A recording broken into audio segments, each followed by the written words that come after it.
মূল মর্মার্থ হচ্ছে আমি যখন সিটি কর্পোরেশনের দায়িত্ব নিয়েছি তখন আমি বলেছি যে আমরা একটি ক্লিন সিটি করব, একটা গ্রিন সিটি করব, একটা হেলথ সিটি করব, পাশাপাশি একটি বৌদ্ধ সম্প্রদায়ের লোকেরা কর্মরত আছেন, বিভিন্ন উচ্চ পদে রয়েছেন এবং বিভিন্ন জায়গায় যারা কাজ করে যাচ্ছেন তারা সকলে আমরা বুদ্ধ পূর্ণিমা উদযাপন করব। তখন থেকে আমাদের প্রস্তুতি ছিল এবং 2016 সাল থেকে চট্টগ্রাম সিটি কর্পোরেশনের ইতিহাসে আমাদের বৌদ্ধদের জন্য একটি মাইলস্টোন হয়ে আছে।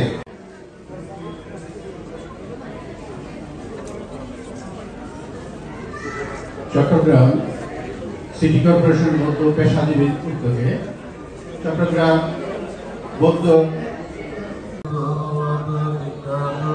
সাধু সাধু সাধু অভিবাদন বুদ্ধম ভজেন সত্তায় ধম্মমন্ত্রম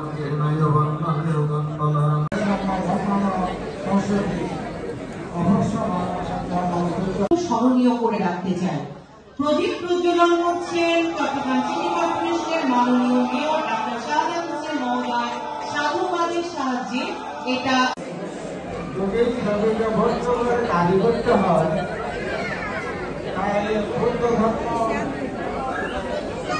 আমরা বৌদ্ধরা কর্মরত রয়েছি।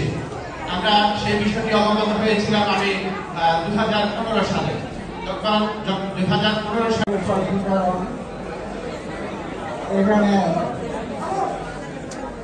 দেখা যাচ্ছে আপনাদের শিল্পী একটু বিক্ষিপ্ত এই অনুষ্ঠানে সভাপতি হিসেবে আসন গ্রহণ করেছেন আমাদের চট্টগ্রাম সিটি কর্পোরেশনের শিক্ষা পরিষদ কর্তৃক আয়োজিত মহান বৌদ্ধ পূর্ণিমা 2025 উদযাপন